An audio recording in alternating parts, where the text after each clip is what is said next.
Hello, everyone, and welcome to the Rundown. I am your host today, Craig DeLuz, coming at you from the West Coast, the left coast, behind the Iron Curtain, otherwise known as the Sierras. But as we all know, I do not do this program by myself. No. My name is Mike Piwowarski. I am the co-host coming to you from the Grand Republic of Texas today. I will be assisting Craig in his hosting responsibilities here on the Rundown, where we give you two-way views and conservative news. Now, Mike, once again, you're coming from the state of Texas, and I kind of figured, though, you would have at least, had a bottle of bourbon or two behind you just, to keep up atmosphere, to keep up appearances. You don't want to see empty bottles, do you, Craig? No, I do not want to see empty bottles. We should have had the show earlier. I'm just saying. Fun stuff, fun stuff. So tell the folks, why are you in the grand state of Texas? I am here for it's the helicopter, HAI Helicopter Expo, the Helicopter Expo in Texas. It's the International Helicopter Expo. So I am here helicoptering this week, couple days here in Texas. Nice. Now, what sort of things happen at a helicopter convention? You walk around and you go, cool helicopter, man. That's about it. It's all sorts of toys and stuff for helicopters, all stuff that it costs way too much money for me. So I'll bring back stuff and maybe hope to get one or two out of the boss over the next year. But great stuff, great group of people. It's convention atmosphere, so you know how we like conventions, Craig. So. Oh yeah, most definitely. We definitely enjoy our conventions. How's the weather there? Tell you what. Okay, so I'm in Florida, right? Yesterday, and it's at 82 degrees. So I get dressed for Florida, and I said, "All right, well, I'm packing. I got to carry. I got to take certain items with me that I have to check in. Folks, you know what I'm talking about. I got room to.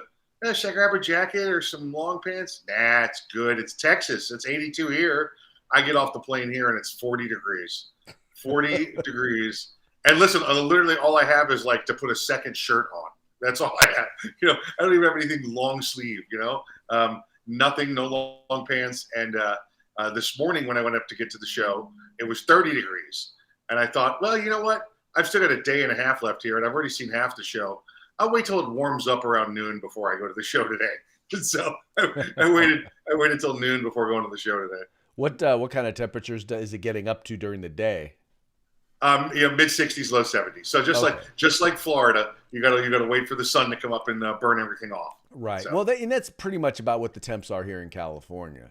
And by the way, yeah, it's still down in the 30s at night. So yeah, we don't do that. And early morning. Yeah. No, we don't do that in Florida. No, you're just like two, 3 times a year for 2 days. From the get go. Yeah.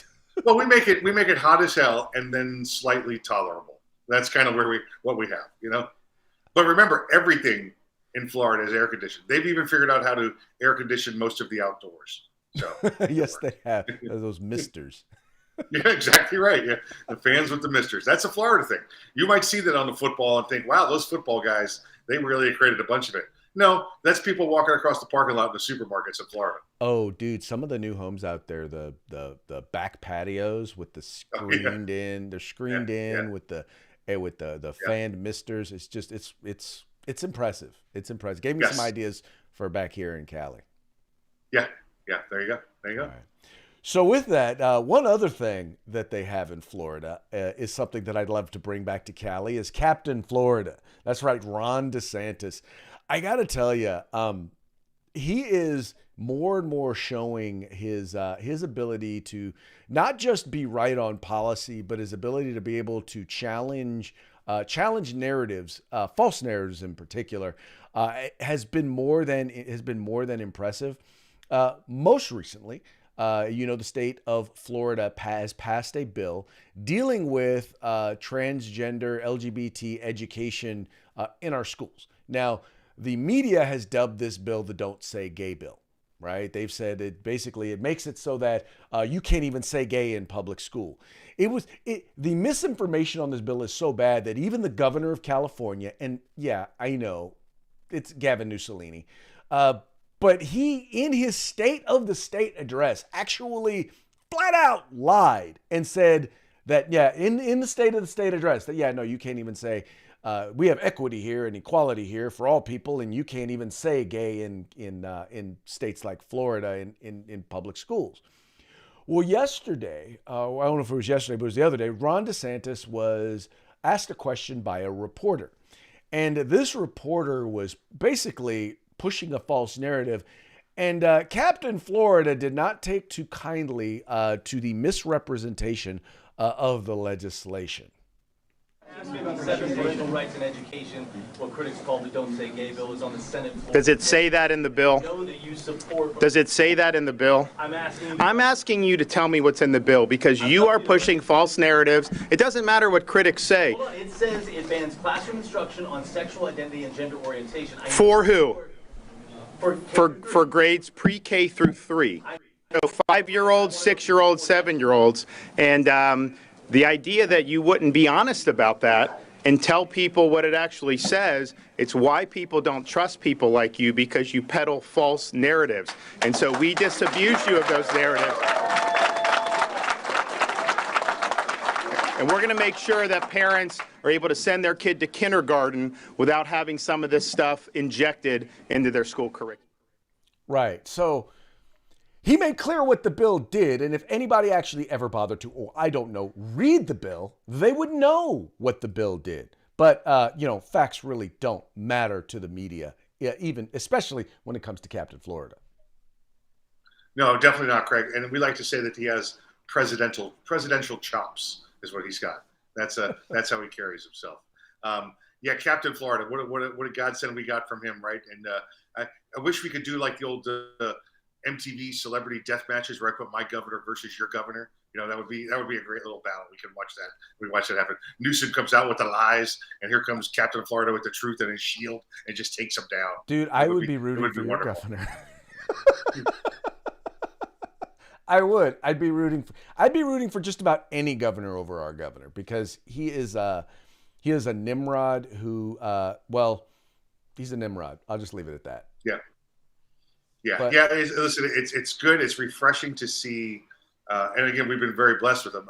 Refreshing to see somebody who comes out and stands behind the truth. That's why we did this whole Captain Florida thing, because he comes out and he just spouts truth, and we'll put you down with it. It's amazing to watch, and it's a really good governor to have. And he's slowly, we're going to see something here soon, I believe, within the next couple of weeks, slowly starting to bring back some of those Second Amendment rights that our last governor stole away from us.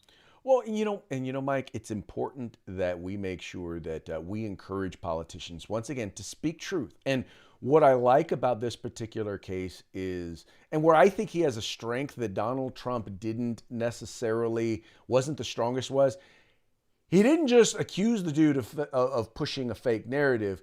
He specifically was able to, based on the policy, demonstrate that it was, in fact, fake. In the same clip, right? A lot of times what would happen is Donald Trump would point out that what they were saying was fake news, and then later someone else in his administration would have to come out and provide the clarification as to how it was fake news. And oftentimes they didn't even bother to cover the follow-up. Well, in this particular case, boom, he was there. He was able to point it out. He was able to nail it and come out with the specifics. And you can't parse it anymore. They couldn't chop it up to make it sound like he was just being a jerk, the way they tried to do with Donald Trump. In this particular case, he's able, it's all right there in one sound clip.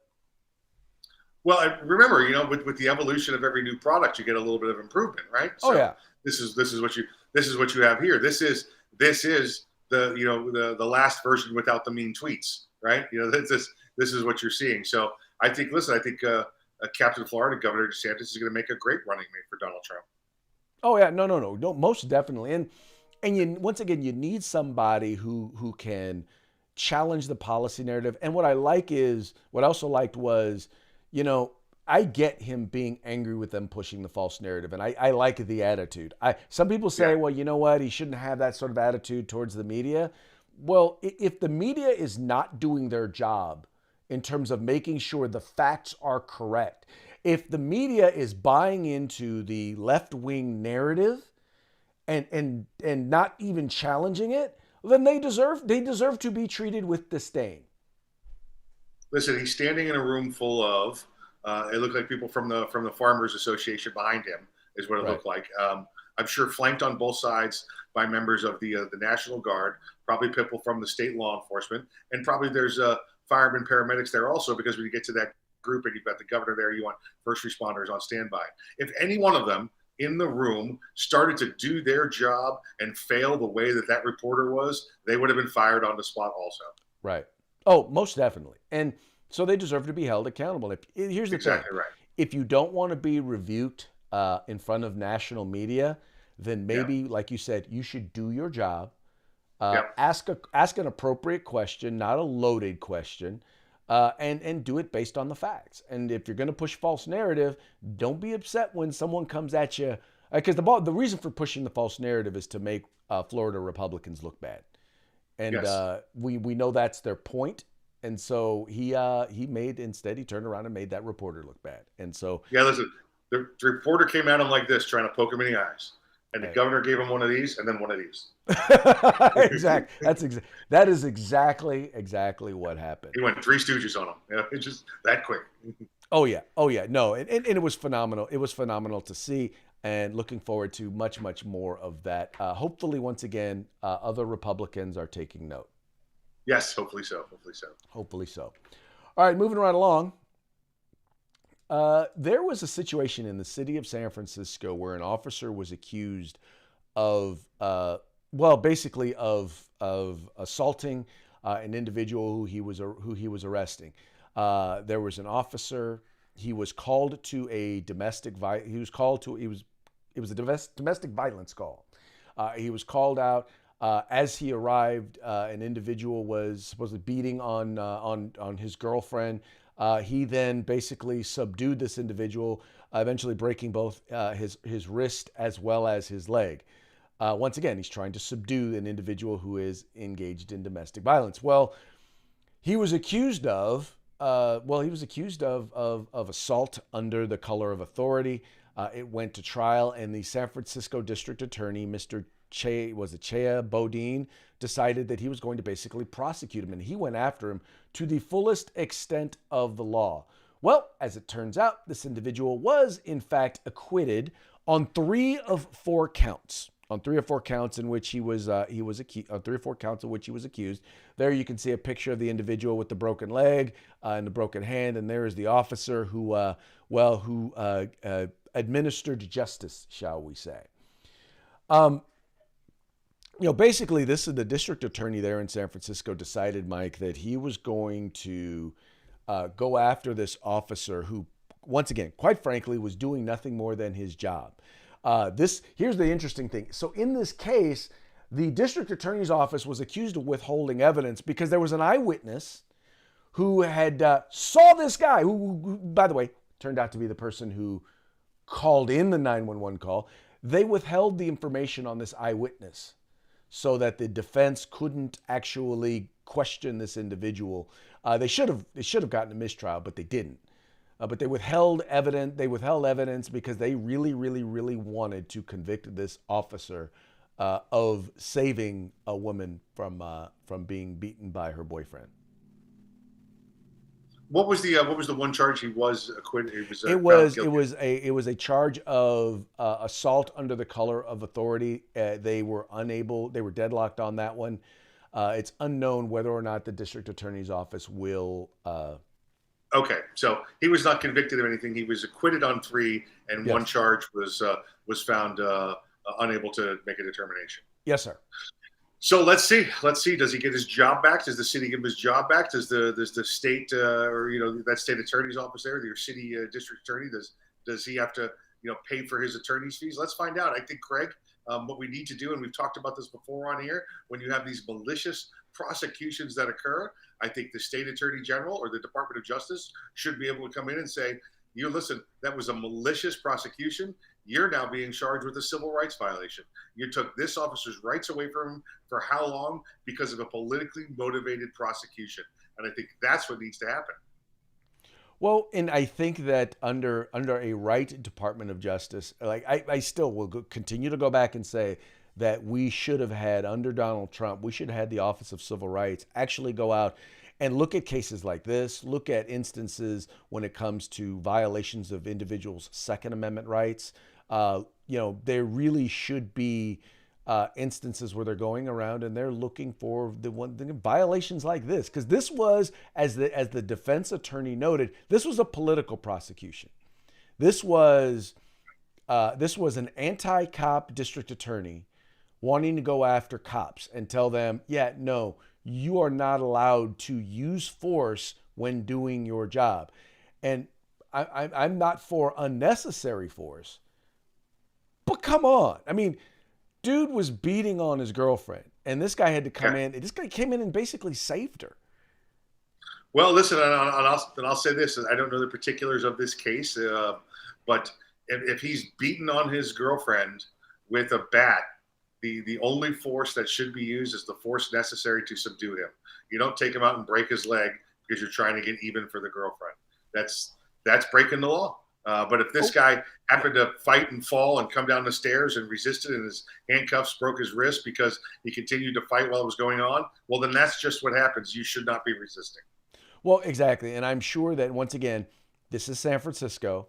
So I am quite sure that I doubt that this was a right wing, a jury full of right wing pro cop individuals. I find that very difficult to believe. I am quite positive that for all of them to basically determine that he should be acquitted was probably sufficient. I mean, I'm pretty comfortable in the overall decision. Right. Oh, good. Very good. Good. Another score one for the good guys. It's nice to see that every once in a while. Well, it is. And, needless to say, those on the left will continue to say, see, another example of racism. Well, you know what? How about this? If you don't want to tangle with the cops, how about you not beat up on your girlfriend? Oh, was the guy that was arrested, was he black? I didn't even catch that.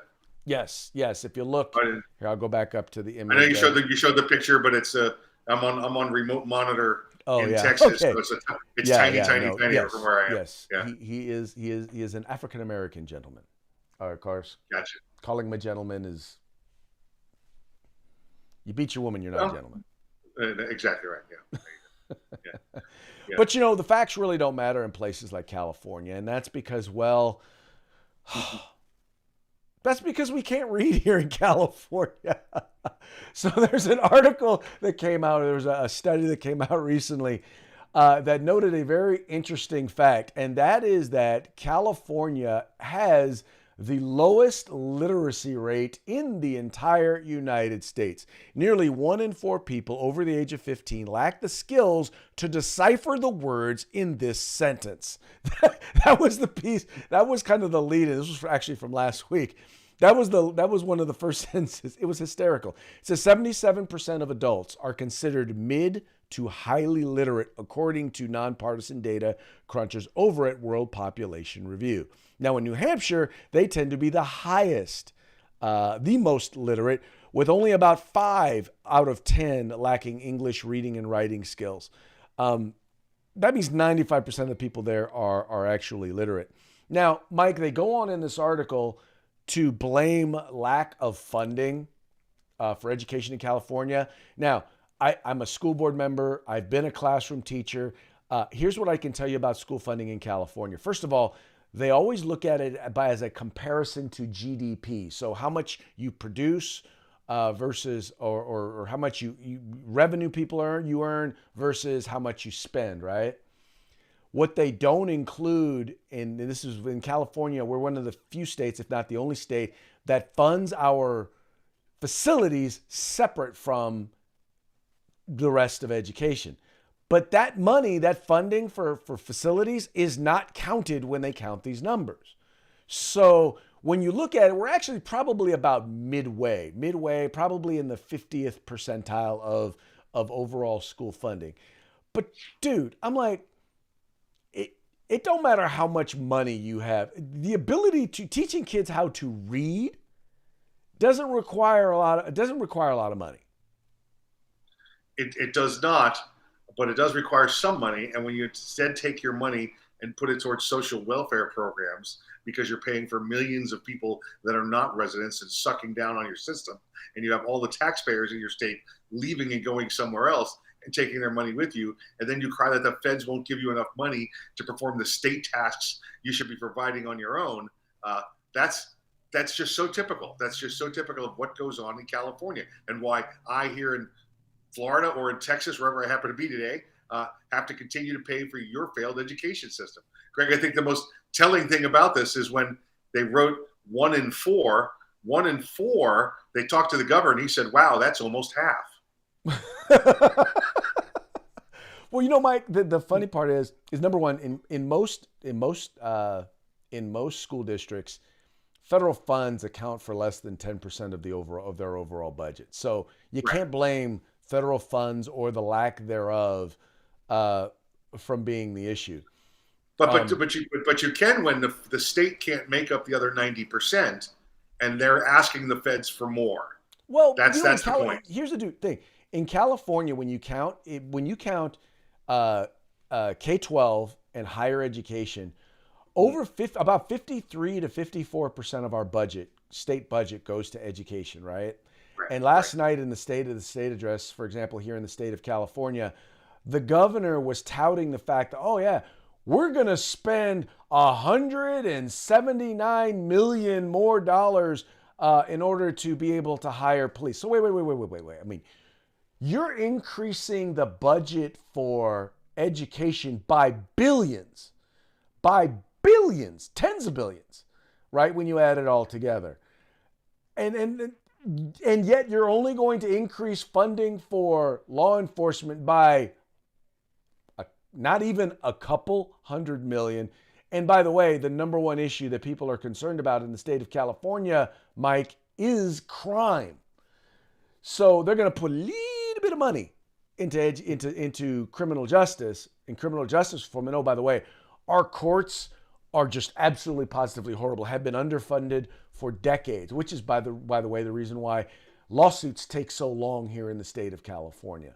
But they're not going to put any money into that, right? Let's not put any money into making sure that criminals are locked up so that people are safe and kids can be safe at school to learn. Let's put that money into, by the way, the growth in education has not been the hiring of more teachers. It is, you know what it's been? It's been the hiring of more administrators, more diversity officers, more people who do absolutely nothing to provide for the education of our kids. Yep.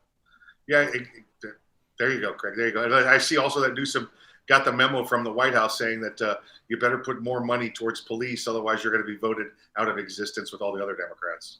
Well, but you're throwing nickels and dimes at the problem. Well, we know that the Democrats don't have the solution for it. They just have the appearance. Oh, right. We're going to refund. We're going to give more money too. They didn't say we're going to give 3% more. They said we're just going to give more money too, because that'll get them some votes. That'll steal them some votes back.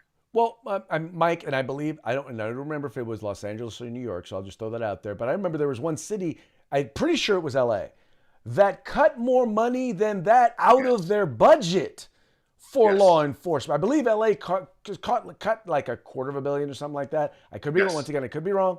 I'm taking this number off the top of my head, so feel free in the comments if you want to correct me. But I mean, I know that there's a city out there that cut more money from its budget than the governor of California is proposing to put back into law enforcement. Absolutely right. But it's not, my whole point with that is, it's not, funding is not the issue when it comes to education in the state of California. It's the fact that they're more interested in creating woke kids, that they're more interested in indoctrination than teaching kids how to read, write, and count. Right. Yeah. Agreed. Yeah. And the only reason we don't know that is because so many people in my state are illiterate. They cannot read. They cannot read. Exactly. They're functionally illiterate. But hey, that's the state of California. Which, by the way, then leads me to the next story. Once again, here in California, San Jose gun laws. Now, the reason why this is important is because these guys are the first ever in San Jose. They're the first ever city or municipality in the entire country to pass a law requiring liability insurance if you own or possess a firearm within their city limits. Well, the Trace, I know, right? The Trace. The Trace is an anti-gun media source that actually they're anti-gun. They're funded by Bloomberg. But I will say this: Truth About Guns. Dan Zimmerman over at Truth About Guns actually credits the Trace with revealing the lie that is behind San Jose's new gun owner liability insurance law. Now, the lie specifically, Mike, was that, well, the insurance companies are going to, give people a break if they engage in safe gun behavior, meaning they're going to ask them questions about how many guns do you own? Are there children in the house? Do you lock them up? Yada, yada, yada. Do you store the ammunition separately? Well, the insurance companies basically turned around and told the Trace, yeah, no, we're not going to ask any of those questions. Right. First of all, the thing that they did not mention is no one offers liability insurance for accident. No one offers this sort of liability insurance, in particular for the criminal acts that they want, that they're considering or that they're talking about. Now, for accidental shootings, no insurance company is going to ask them any questions about any of that, whether or not they're going to be covered. So, which means you're not going to get any sort of a break on your insurance. And they asked a number of experts, a number of people in the industry, and just found out that, well, in essence, the city of San Jose just flat out lied. Yeah, I love this. That you have San Jose who says, first off, we know, Craig, from a year ago that their city attorney said, we can't pass this law. It won't be legal. And they said, no, work on the wording. And so they work on the wording and they put it out here in the past month, and it's not enforceable. It can't be enforced. But you know what? They'll still try to, and we'll still have to wait for a court case to overturn it. So then the Trace comes along and says, along with the city, that, oh yeah, insurance companies are going to do this, they're going to do that, and the insurance companies are like, what you talking about, Willis? We ain't doing that. That's not us. They'll be putting that on us. That's your nonsense. That's not ours. We got nothing to do with you. So it's so great to watch another city stand up with their, we're here on our city capitol steps, and we're going to take pride in what we do, and everybody else is just going, no, we're not doing that. We're not doing that.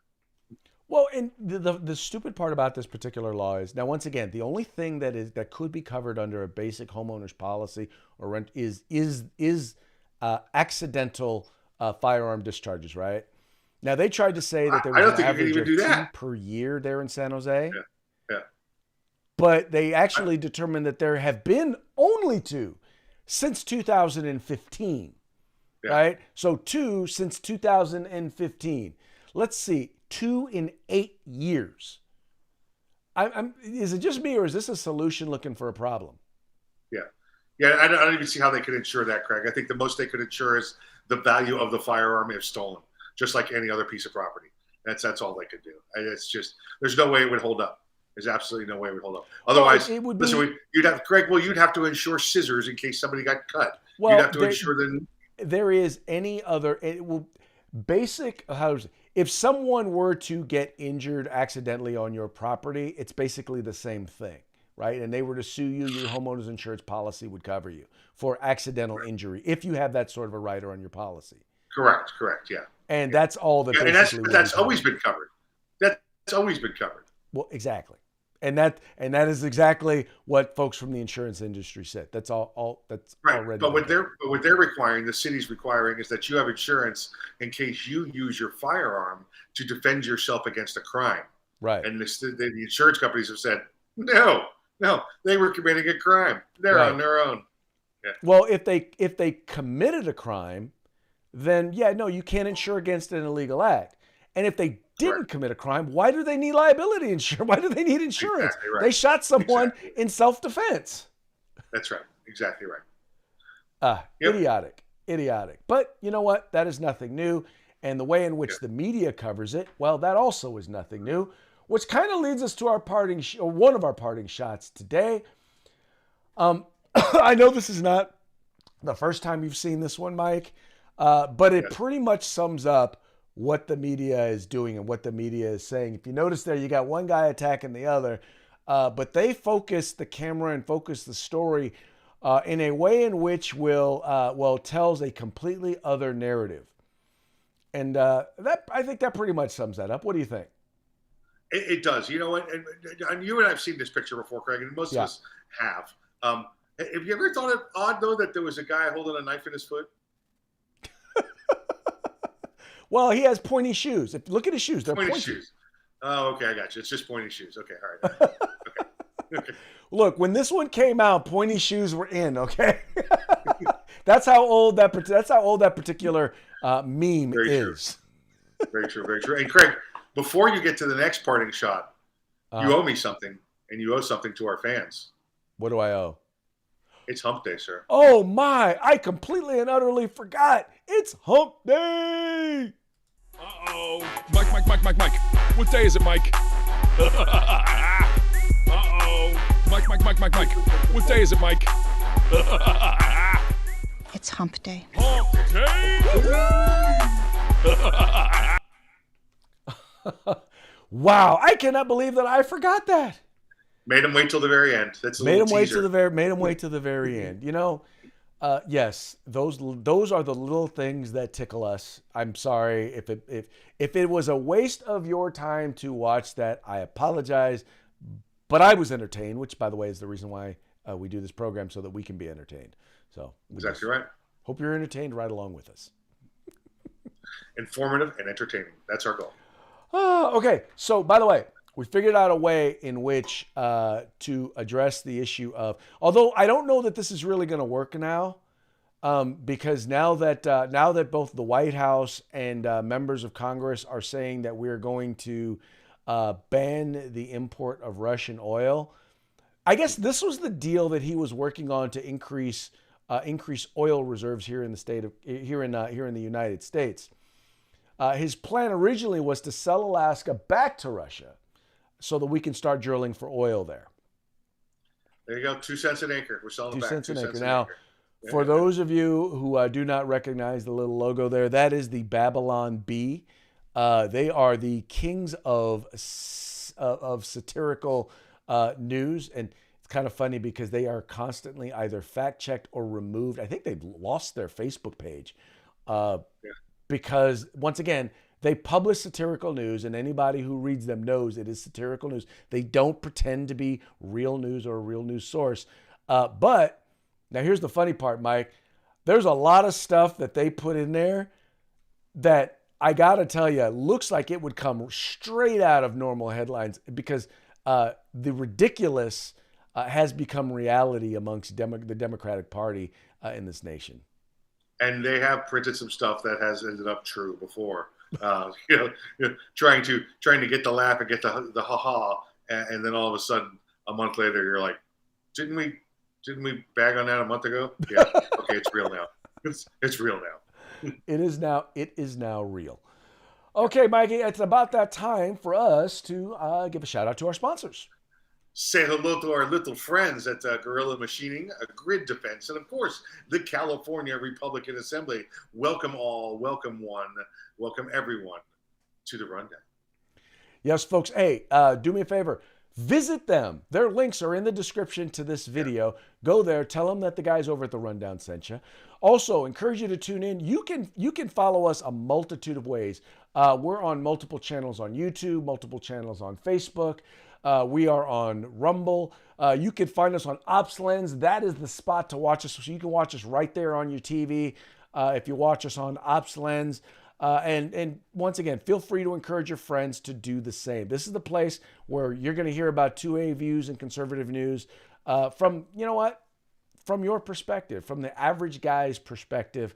Anyway, appreciate you tuning in. Hope you'll tune in. Hopefully you'll tune in tomorrow on Thursday. Mike, you still gonna be there? You still gonna be there in Texas tomorrow? As far as you know, I will be. As far as I know, okay.